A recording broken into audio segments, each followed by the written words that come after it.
today's video mga lalabs, gagawa ko na carrot tea. May nagtatanong kasi paano daw ako gumawa ng carrot tea. So, meron po akong sukatan ng tubig. Ang laman po nito, sa 8 ounce na cup, 2 and a half na tubig siya.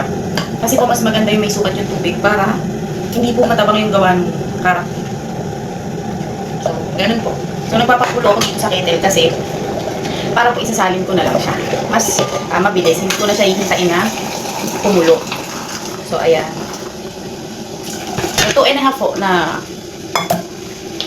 paper cup, yung 8 ounce ng sukat. So, pag kumukulo na po yung tubig, maglagay lang ako ng cardamom o hale, kumbaga sa tawag nila. Ganito po yun. Ito. Buo po siya. Pwede rin pong buo.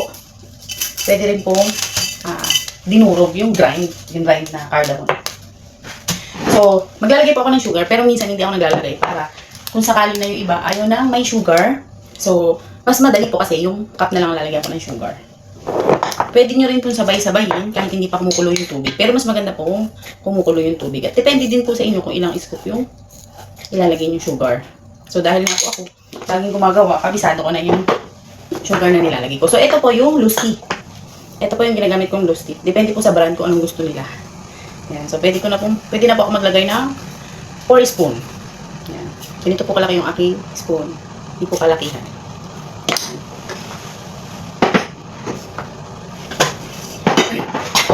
So, hintayin ko lang po siya na kumulo.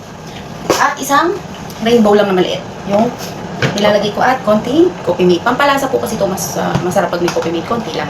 Tapos yung gatas, isa lang po kasi pag marami, hindi siya masarap. Para na po siyang tea with milk pag maraming gatas. So, hindi na po siya karak. At hindi po ako nag-gloves. Nakita niyo wala akong gloves kasi nagluluto ako. May posibilidad po kasi na mapaso, tas plastic.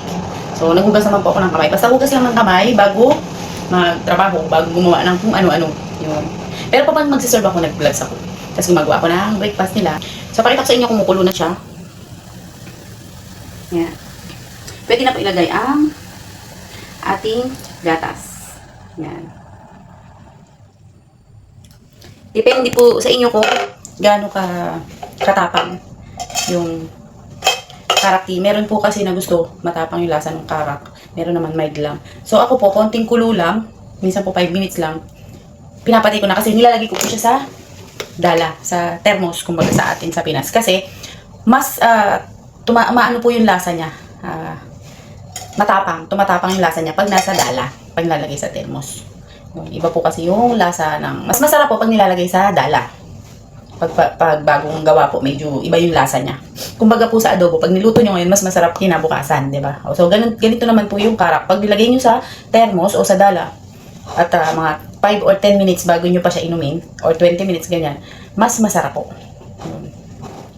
At saka po, ang karak tea pala, pag po nilagay nyo sa dala, umaabot lang siya ng 2 and a half hour. So, kahit po meron pa siya, hindi na siya magandang iserve, nag-iiba po yung lasa niya. Tapos, nakita nyo, inaano ko siya, nire-remove ko sa pinakakalan. Kasi po, umaapaw siya. So, kailangan talaga ng bantay. So, ayan, konti lang po yung nilagay kong coffee mate. Pampalasa lang. Pampa-creamy. Kumbaga. Ganyan lang po yung aking karak tea. Ayan, o. Nakita nyo, umaapaw siya, bumubula. Kaya kailangan bantayan. I-remove nyo po siya or ilin nyo para hindi siya umapaw. So, sa iba po, ang ginagawa, pagka kumukulo na siya, hinihinaan yung apoy. Tapos, doon nagiging matapang yung karak tea kasi mahinang apoy. Tapos po mga 20 minutes nila pinapakuluan. Depende po sa version ng paggawa ng karak. Ako po ganito yung version ng paggawa ko ng karak kasi ito po yung gusto nila. Dito po kasi hindi yung gusto mo ang masusunod. Yung gusto ng client. Yung gusto nila na timpla. Pag sinabing ganito, ganyan, dapat sundin mo. Hindi yung gusto mo.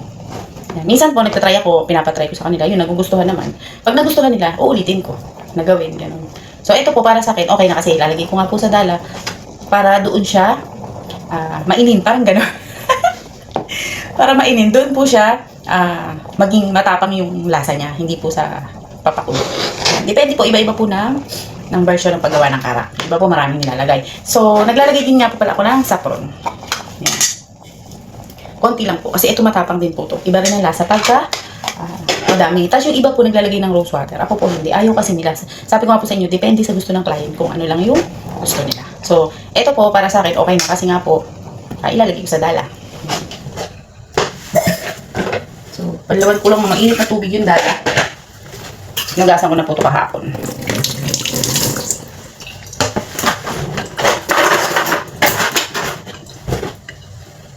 Ito lang po siya. Pwede rin po, pag nakalimutan nyo yung saffron sa pakulo, pwede nyo po ilagay sa pinakadala. Yung saffron. Iba po kasi gusto nyo iba ayaw. Pero, mas masarap po meron. So, yun. Dito. Lalagay nyo lang po sa loob yung saffron. Pagka, ano na siya. Luto na. So, ganyan lang po yung akin.